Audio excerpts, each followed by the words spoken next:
Sir, ഇപ്പോ ഇന്നത്തെ കാലത്ത് ഇപ്പൊ നമ്മളെ പോലത്തെ മുസ്ലിം സ്റ്റുഡൻസിന്റെ അടുത്തൊക്കെ ഈ പല ഇന്റർവ്യൂസിന്റെ ഭാഗമായിട്ട് അല്ലെങ്കിൽ സോഷ്യൽ മീഡിയയിലൂടെ ഒക്കെ ഈ ലിബറലിസത്തിനെ പറ്റി കുറെ ക്വസ്റ്റ്യൻസ് വരുന്നുണ്ട്. പിന്നെ അതുപോലെ തന്നെ നമ്മൾ എന്തുകൊണ്ട് മതത്തിന് വിശ്വസിക്കുന്നത്, നിങ്ങൾ എന്തിനാ ഇങ്ങനെ എപ്പോഴും തട്ടിട്ട് കിടക്കുന്നത്, നിങ്ങൾ ഫ്രീഡത്തിന് അവിടെ ഈ മതം ഇല്ലാണ്ടാക്കുന്നല്ലേ. പിന്നെ അത് മാത്രം തന്നെ ഇപ്പൊ നിങ്ങൾ ആണുങ്ങളുടെ മുമ്പിൽ പോകരുത്, അന്യപുരുഷന്മാരുടെ മുമ്പിൽ പോകരുത്, മുമ്പിലിരുന്ന് കണ്ട് നേരിട്ട് സംസാരിക്കരുത് എന്നൊക്കെ പറയുന്നത്. ഇതിന്റെയൊക്കെ റീസൺ എന്താണെന്ന് ഒരു കുറെ ക്വസ്റ്റ്യൻസ് വരുന്നുണ്ട്. ഇപ്പം ഏതെങ്കിലും ഔട്ടിങ്ങിന് മുമ്പൊക്കെ നല്ല അണിഞ്ഞൊരുങ്ങി എന്റെ മൊത്തം ഒരു ഇന്റൻഷൻസും ഇല്ല, എൻ്റെ ഒരു കോൺഫിഡൻസ് ഉണ്ട്, ഞാൻ അണിഞ്ഞൊരുങ്ങി കണ്ട് പോയാറ്റ് ആണുങ്ങൾക്ക് ഫീലിങ്സ് വന്നാല് അത് ഞാനും കൂടി കുറ്റക്കാരാവും. അതിന്റെ റീസൺ എന്ത്? അപ്പൊ മതം നിന്നെ പിടിച്ച് മുറുക്കല്ലേ, ലൈക്ക് എന്റെ ഫ്രീഡം അവിടെ ഇല്ലാണ്ടാക്കല്ലേ, അങ്ങനെ കുറെ ക്വസ്റ്റ്യൻസ് വരും. പിന്നെ യു ഓൺലി ലിവ് വൺസ്. പിന്നെ ഈ ഇൻസ്റ്റാഗ്രാമിലൂടെ ഒക്കെ റീൽസ് ഒക്കെ കാണുമ്പോൾ കുറെ ഈ റീൽസ് ഈ ലിബറലിസത്തിനെ പറ്റി ഇങ്ങനെ കുറെ പറഞ്ഞപ്പോ നമ്മുടെ ഇടയിൽ ഫുള്ള് ഡൗട്ടായിരിക്കും, ശരിക്കും എന്തിനാ മതം, നമ്മൾ എന്തിനാണ് ഇങ്ങനെ ലൈക്ക് ഫുള്ള് കവേർഡ് ആയിട്ട് നടക്കുന്നത്. അപ്പൊ പിന്നെ ആണുങ്ങൾക്ക് ഫീലിങ്സ് ഉണ്ടാവും വിചാരിച്ചും കണ്ട് ഞാൻ എങ്ങനെ കുറ്റക്കാരിയാവുന്നത്, ക്വസ്റ്റ്യൻസ് ഇങ്ങനെ വരുമ്പോ നമുക്ക് തന്നെ ഒരു ഡൗട്ട് വരും. വളരെ നല്ലൊരു ചോദ്യമാണ്. ഈ ഒരു കൺഫ്യൂഷനോട് റിലേറ്റ് ചെയ്യുന്ന വേറൊരു കൺഫ്യൂഷൻ പറഞ്ഞിട്ട് ഞാൻ എന്ത് ചെയ്യും ഇതിന്റെ ആൻസറിലേക്ക് വരാം.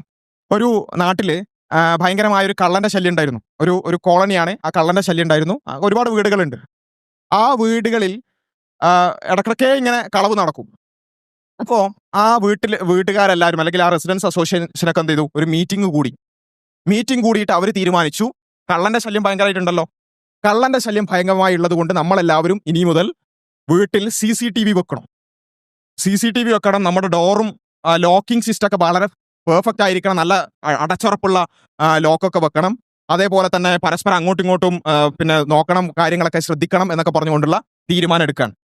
ആ വീട്ടുകാർ അങ്ങനെ തീരുമാനമെടുത്ത് മീറ്റിംഗ് കൂടി തീരുമാനമെടുത്ത് പിരിഞ്ഞു പോകാൻ നിൽക്കുമ്പോൾ ഒരാൾ വന്നിട്ട് ചോദിക്കുകയാണ്, എനിക്ക് ഭയങ്കര കൺഫ്യൂഷൻ. എന്താ കൺഫ്യൂഷൻ? ശരിക്കും ഇവിടെ തെറ്റ് ചെയ്തത് ആരാ? വീട്ടുകാരെല്ലാരും കൂടിയിട്ടാണോ? അല്ല, കള്ളനല്ലേ തെറ്റ് ചെയ്ത്.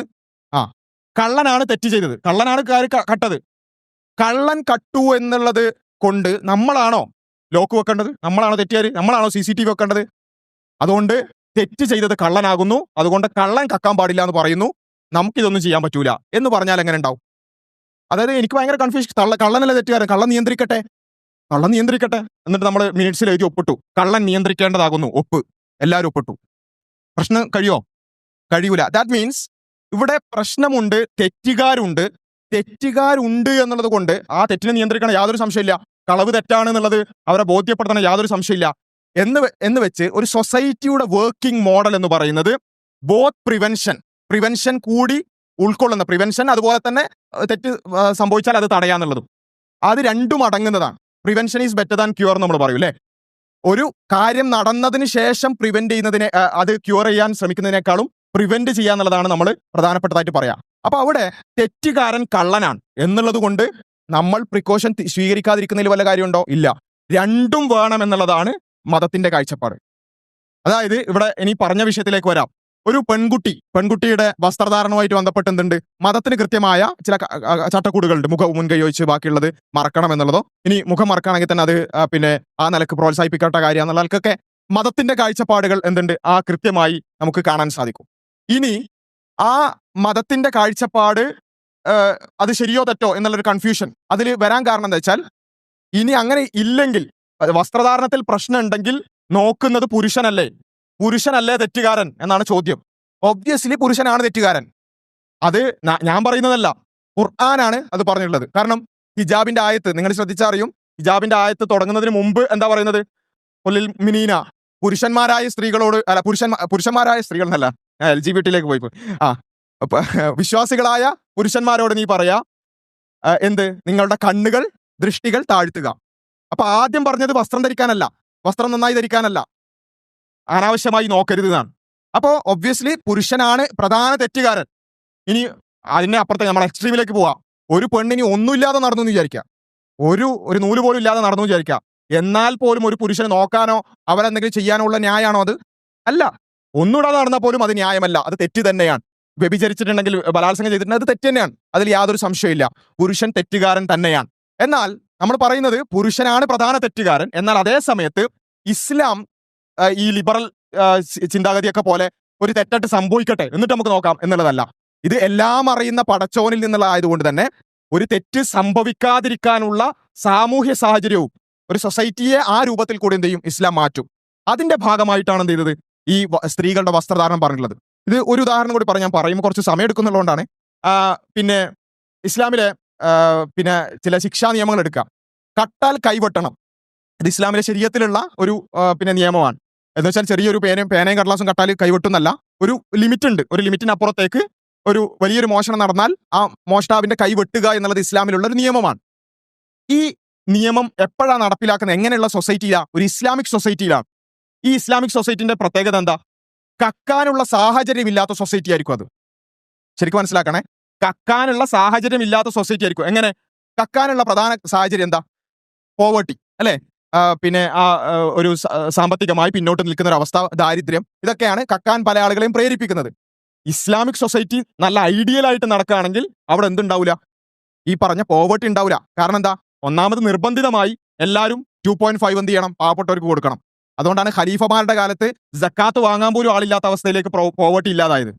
അപ്പോൾ പോവർട്ടി ഇല്ലാതാക്കി അതിന്റെ കൂടെ പിന്നെ എക്സ്ട്രാ ആയിട്ട് ഈ പറഞ്ഞ ദാനങ്ങൾ പ്രോത്സാഹിപ്പിച്ചു. അങ്ങനെ എല്ലാ നിലക്കും ഈ ദാരിദ്ര്യമില്ലാത്ത, കക്കാൻ സാഹചര്യമില്ലാത്തൊരു സൊസൈറ്റി ഉണ്ടാക്കി. എന്നിട്ടാണ് പറയുന്നത് എന്നിട്ടും നിങ്ങൾ കട്ടാൽ നിങ്ങളെ കൈവിട്ടുന്നു. ഇതേപോലെയാണ് ഈ നമ്മൾ ഇസ്ലാമിൽ വ്യഭിചാരത്തിന്റെ ശിക്ഷ എന്നൊക്കെ പറഞ്ഞാൽ ഭയങ്കരമാണ് അല്ലെ?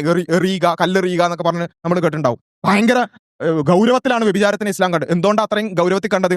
ഇസ്ലാമിക് സൊസൈറ്റി തന്നെ വ്യഭിചാരം നടക്കാൻ പറ്റാത്ത ഒരു രൂപത്തിലാണ് ഇസ്ലാം വിഭാവനം ചെയ്തിട്ടുള്ളത്. എന്നുവെച്ചാൽ ഈ ഒരു പുരുഷൻ അവനെ ഇനി പിന്നെ അനാവശ്യമായ തോട്ടുകളിലേക്ക് പോകാണെങ്കിൽ തന്നെ അത് നോക്കാൻ പറ്റിയ ഒരു സാഹചര്യം ഉണ്ടാവില്ല, നഗ്നത കാണാൻ പറ്റിയ ഒരു സാഹചര്യം ഉണ്ടാവില്ല. അങ്ങനെ തിന്മകളിലേക്ക് പോകാനുള്ള സാഹചര്യം തന്നെ ഇല്ലാത്തൊരു സൊസൈറ്റിയാണ് ആദ്യം ഇസ്ലാം ഉണ്ടാക്കിയത്. അങ്ങനെ വ്യഭിചാരത്തിലേക്കോ അവിഹിത ബന്ധങ്ങളിലേക്കോ ഒന്നും പോകാൻ സാഹചര്യം ഇല്ലാത്തൊരു സൊസൈറ്റി ഉണ്ടാക്കിയതിന് ശേഷം ഇസ്ലാം പറഞ്ഞു ഇനി നിങ്ങൾ വ്യഭിചരിക്കുകയാണെങ്കിൽ നിങ്ങൾക്ക് നല്ല ശിക്ഷ കിട്ടുട്ടോ. നേരത്തെ കളവിന്റെ കാര്യം പറഞ്ഞ പോലെ. അപ്പം ഇസ്ലാം ജസ്റ്റ് കുറെ തിന്മകൾ, ഇത് ഹറാമാകുന്നു അത് ചെയ്യാതിരിക്കുക, ഇത് ഹലാലാകുന്നു അത് ചെയ്യുക, അങ്ങനെയല്ല. ഹറാമിലേക്കുള്ള പ്രോസസ്സ് പോലും ഇസ്ലാം ഇല്ലാതാക്കും. നിങ്ങൾ ഖുറാനിൽ നമുക്ക് നോക്കിയാൽ മനസ്സിലാവും, ഹദീസുകളിൽ നോക്കിയാൽ മനസ്സിലാവും. നിങ്ങൾ വ്യഭിചരിക്കരുത് എന്നല്ല ഇസ്ലാമിലുള്ളത്. വലാ തഖറബു സിന അല്ലെ, വലാ തഖറബു സിന, നിങ്ങൾ വ്യഭിചാരത്തെ സമീപിക്കരുത് എന്നാണ്. വ്യഭിചാരത്തിലേക്കുള്ള വഴികൾ പോലും ഇസ്ലാം ഇല്ലാതാക്കി. അപ്പൊ ആ വഴികളിൽ എന്താണ്? എങ്ങനെ ഒരാൾക്ക് പെട്ടെന്ന് ഒരു ദിവസം ഇന്ന് വ്യഭിചരിച്ച് കളയാം എന്നങ്ങനെ തോന്നുകയാണ് ചെയ്യാം? വ്യഭിചാരത്തിന് ഒരു സ്റ്റെപ്പ് ഉണ്ട്. എന്താ സ്റ്റെപ്പ്? ഒരു പുരുഷന്റെ സൈക്കോളജിയിൽ എന്ത് ചെയ്യുന്നു? ആദ്യം ഒരു നോട്ടം ഉണ്ടാകുന്നു. ആ നോട്ടത്തിനെ തുടർന്ന് ചിന്തകൾ ഉണ്ടാകുന്നു. ആ ചിന്തകളെ തുടർന്ന് എങ്ങനെയെങ്കിലും കോണ്ടാക്റ്റുകൾ ഉണ്ടാകുന്നു. ആ കോണ്ടാക്റ്റുകളെ തുടർന്ന് അവസാനം ബന്ധത്തിലേക്ക് എത്തിപ്പെടുന്നു. ഇതാണ് ആ പ്രോസസ്. ഇസ്ലാം ഒന്നാമത്തെ പ്രോസസ്സിനായിട്ട് കട്ട് ചെയ്തു. അനാവശ്യം നോക്കാനും പാടില്ല, നോക്കാൻ പറ്റിയ രൂപത്തിൽ ഇവിടെ വസ്ത്രം ധരിക്കാനും പാടില്ല. അപ്പോൾ ഇവിടെ നമ്മൾ മനസ്സിലാക്കേണ്ടത് ഇസ്ലാം അള്ളാഹുവിൽ നിന്നുള്ളതായതുകൊണ്ട് സ്ത്രീക്കും പുരുഷനും നല്ല രൂപത്തിലുള്ള ഒരു ജീവിതം നയിക്കാൻ ആവശ്യമായ ഒരു സൊസൈറ്റി ഇസ്ലാം ഉണ്ടാക്കി തരും. അതിനു വേണ്ട നിയമങ്ങളാണ് ഇതെല്ലാം. ഇതിൽ രണ്ടാമത്തെ ഒരു ഭാഗം എന്താ വെച്ചാൽ, നല്ല വസ്ത്രം ധരിക്കുക എന്നുള്ളത് കോൺഫിഡൻസിന് വേണ്ടിയൊക്കെ അതൊക്കെ ആയിക്കൂടെ? തീർച്ചയായും നല്ല വസ്ത്രം ധരിക്കുന്നതിനെ കുറിച്ച്, വസ്ത്രം കുറയുന്നതിനെ കുറിച്ചാണ് പ്രശ്നം. പക്ഷേ നമ്മളെ കൊണ്ട് പല ആൾക്കാർ നേരത്തെ പറഞ്ഞ സിനിമകളിലും റീലുകളിലും കൊണ്ടൊക്കെ ചിന്തിപ്പിക്കുകയാണെന്ത്, നമ്മുടെ ശരീരം പരമാവധി പുറത്ത് കാണുമ്പോഴാണ് നമുക്ക് കോൺഫിഡൻസ് കൂടുക, നമ്മളെ കാണാൻ ഭംഗി ഉണ്ടാവുക എന്ന് പല ആൾക്കാരും നമ്മളെ കൊണ്ട് തോന്നിപ്പിക്കാൻ. അവിടെ യഥാർത്ഥം നമ്മൾ മനസ്സിലാക്കുന്നത്, ചിലപ്പോൾ നമ്മളൊക്കെ തോന്നുന്നത് വെച്ചാൽ ഈ ഇസ്ലാം നമ്മളെ വല്ലാതെ റെസ്ട്രിക്ട് ചെയ്യുന്നു, ഈ ഇങ്ങനെയൊക്കെ കുറച്ചും കൂടെ ഒന്ന് ലിബറലായി നടന്നാൽ കുറച്ചുകൂടി രസമാണെന്നാണ്. പക്ഷേ ശരിക്കും സംഭവിക്കുന്നത് അറിയോ? ഇവിടെയുള്ള പുരുഷന്മാർക്ക് എന്താ വേണ്ടത്? ഇവിടെയുള്ള അനാവശ്യമായ നോട്ടങ്ങൾ നോക്കുന്ന ഗോവിന്ദചാമി മെന്റാലിറ്റിയുള്ള പുരുഷന്മാർക്ക് എന്താ വേണ്ടത്? സ്ത്രീയുടെ സൗന്ദര്യം പരമാവധി ആസ്വദിക്കണം, അവരുടെ ശരീരം പരമാവധി കാണണം. ഇത് പ്രത്യേകിച്ചും സ്ത്രീകൾ മാത്രമുള്ള ഒരു വേദിയിൽ ഞാൻ അങ്ങനെ തന്നെ പറയണം. ഒരു പുരുഷന്റെ മനസ്സ് ആ നിരക്ക് രോഗമുള്ള മനസ്സെന്നാണ് ഖുർആൻ പ്രയോഗിച്ചിട്ടുള്ളത്. അത്തരത്തിലുള്ള അനാവശ്യ ചിന്തകളുള്ള ഒരു പുരുഷനെ സംബന്ധിച്ചിടത്തോളം അവന്റെ ആഗ്രഹം സ്ത്രീയുടെ ശരീരമോ സൗന്ദര്യമോ പരമാവധി ആസ്വദിക്കാൻ എനിക്ക് ആക്സസിബിൾ ആകണം എന്നാണ്. അവിടെ ശരിക്കുമുള്ള ലിബറേഷൻ എന്താ? ഈ പുരുഷന്മാര്, ഈ ചങ്ങായിമാർക്ക് എന്റെ ശരീരം കാണാനാണ് ആഗ്രഹം, ഇന്നതിന് കിട്ടൂല എന്ന് പറയലാണ് ശരിക്കും ലിബറേഷൻ അല്ലെ? എന്നെ അതിന് കിട്ടില്ല, എന്റെ ശരീരം നിങ്ങൾക്ക് ആസ്വദിക്കാനുള്ള ഒരു ഒബ്ജക്റ്റ് അല്ല എന്ന് പറയലാണ് ലിബറേഷൻ.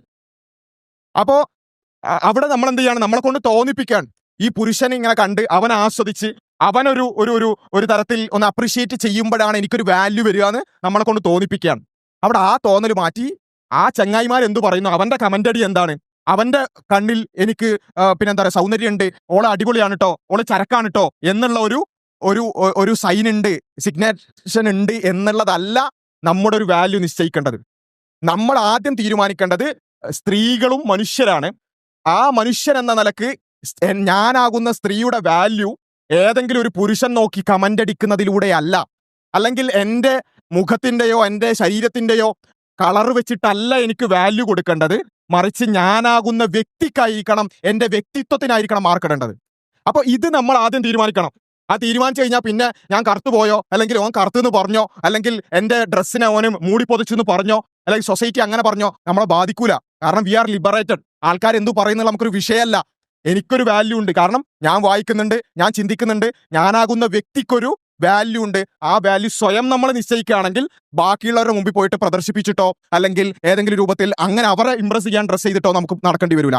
നമ്മുടെ ഡ്രസ്സിങ് നമ്മുടേതായ രൂപത്തിൽ നമുക്ക് എന്ത് ചെയ്യാം, ഇസ്ലാമികമായ അതിർവരമ്പുകളുടെ ഉള്ളിൽ നിന്നുകൊണ്ട് പരമാവധി നമുക്ക് കോൺഫിഡൻസ് കിട്ടുന്ന ഡ്രസ്സ് ധരിക്കാം. പക്ഷെ അതൊരിക്കലും സൊസൈറ്റിയുടെ അപ്രൂവലിന് വേണ്ടിയാവരുത്. ഈ പറഞ്ഞ ഗോവിന്ദചാമി മെന്റാലിറ്റി ഉള്ള ആൾക്കാരുടെ കമന്റ് അടികൾക്ക് വേണ്ടിയാവരുത്. നമുക്കൊരു വാല്യൂ ഉണ്ട്, അത് മറ്റുള്ളവരുടെ ഈ പറഞ്ഞ അപ്രൂവൽ വെച്ചിട്ടല്ല, നമ്മുടെ ഇൻഹറന്റ് ആയ വാല്യൂ വെച്ചാണ് എന്ന് നമ്മൾ നിശ്ചയിക്കാം. Next question.